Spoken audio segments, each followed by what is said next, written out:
کہ اس 100-150 سال کا یہ سارا قصہ ہے جس کے اندر یہ وہ دور ہے جس میں ان 150 سالوں کے علاوہ اسلام کی تاریخ اس بات سے ناواقف ہے کہ کبھی مسلمان اعتقادی اعتبار سے بھی کسی شک و شبے کا شکار ہو سکتا ہے۔ آپ پوری تاریخ اٹھا کر دیکھیں 1200-1300 سالوں کی، مسلمانوں کے مسائل عملی رہے ہیں۔ عملی مسائل کا مطلب یہ ہوتا ہے گناہ ہو جاتے تھے، عملی مسائل کا مطلب یہ ہے کہ مسلمان جنگوں میں شکست کھا جایا کرتے تھے، بعض اوقات عسکری شکست ہو جایا کرتی تھی، سیاسی شکست ہو جاتی تھی، ایک شخص ذاتی زندگی کے اندر ٹھوکر کھا جاتا تھا اور بدعمل ہو جاتا تھا، بے عمل ہو جاتا تھا۔ لیکن ایسا نہیں ہوتا تھا کہ ایک مسلمان کو جو کلمہ گو مسلمان ہو اس کو اسلام کے احکامات کے اوپر کنفیوژنز پیدا ہو جائیں۔ یہ اس 100-150 سال یہ جو میں اور آپ جس سے گزر رہے ہیں اور ہر گزرتے دن کے ساتھ، اور یہ کنفیوژنز پیدا کہاں پر ہوئیں؟ ان کی جائے پیدائش، ان کا لیبر روم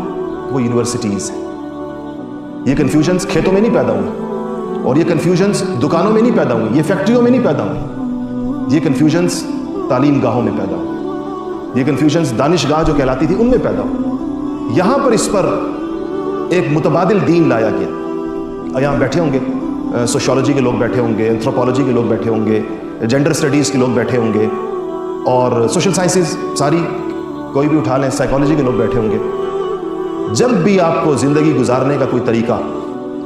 زندگی کا خیر و شر کا کوئی پیمانہ، اچھی اور بری ہونے کے اعتبار سے کوئی بات آپ کے سامنے آئے اور وہ انسانوں کی سوچ و فکر کا نتیجہ ہو، نبوت اور الوہیت کے ساتھ اس کا تعلق نہ ہو، تو یاد رکھیے کہ وہ ایک متبادل دین ہوتا ہے۔ دین اسی کو کہتے ہیں، دین زندگی گزارنے کے طور طریقوں کو کہتے ہیں۔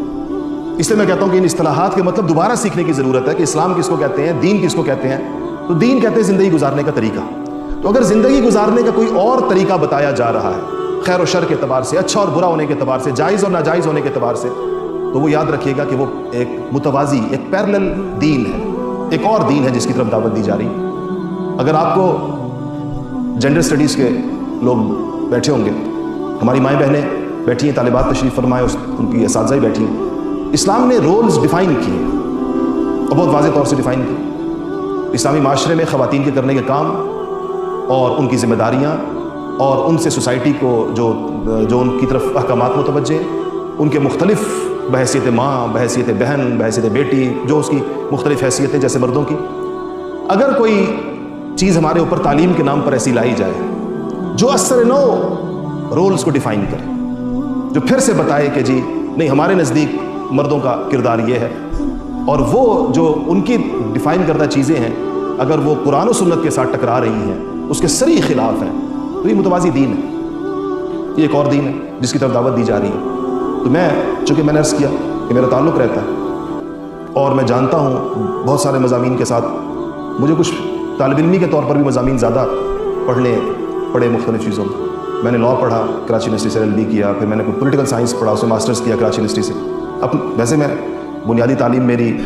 وہ ہے، دینی تعلیم ہی ہے، اور میں اسی کو اپنا تعارف سمجھتا ہوں، لیکن مجھے دیکھنے کا موقع ملا ہے، چیزیں دیکھتا بھی رہتا ہوں، پڑھتا بھی رہتا ہوں۔ تو یہ جو آپ کی طرف میں جس ذمہ داری کو عائد سمجھتا ہوں وہ یہ ہے کہ آپ اپنی دل و دماغ کی چار دیواری کو اتنا نیچے نہیں کر سکتے کہ اس میں جس قسم کے بھی افکار اور نظریات کا ریلا آئے تو آپ کے دل و دماغ میں گھس جائے۔ آپ کی کوئی پروٹیکشن وال ہی نہ ہو آپ کے گرد جو آپ کے ایمان اور آپ کے عقیدے کی حفاظت کرے۔ جیسے بعض گھروں میں جہاں حالات جتنے زیادہ خراب ہوتے ہیں تو پروٹیکشن والز اتنی زیادہ اونچی اٹھائی جاتی ہیں، پھر اس کے اوپر گرل لگائی جاتی ہے، پھر اس کے اوپر کانٹے دار تار لگائی جاتی ہے، کوئی پھلانگ نہ سکے۔ تو آپ کا دل و دماغ بھی ایک سلطنت ہے آپ کی، اور یہ آپ نے اسلام کو دیا ہے۔ اسلام اسی چیز کی سرنڈر کیا ہوا ہے، آپ نے طے کیا ہے کہ یہ دل اور دماغ یہ اللہ جل شانہ کی عطا ہے، یہ اللہ تعالیٰ نے مجھے دیا ہے، اور یہ میں نے شعوری فیصلہ ہے میرا کہ یہ اللہ تعالیٰ کی مرضی کے مطابق استعمال ہوگا۔ اسی کو اسلام کہتے ہیں۔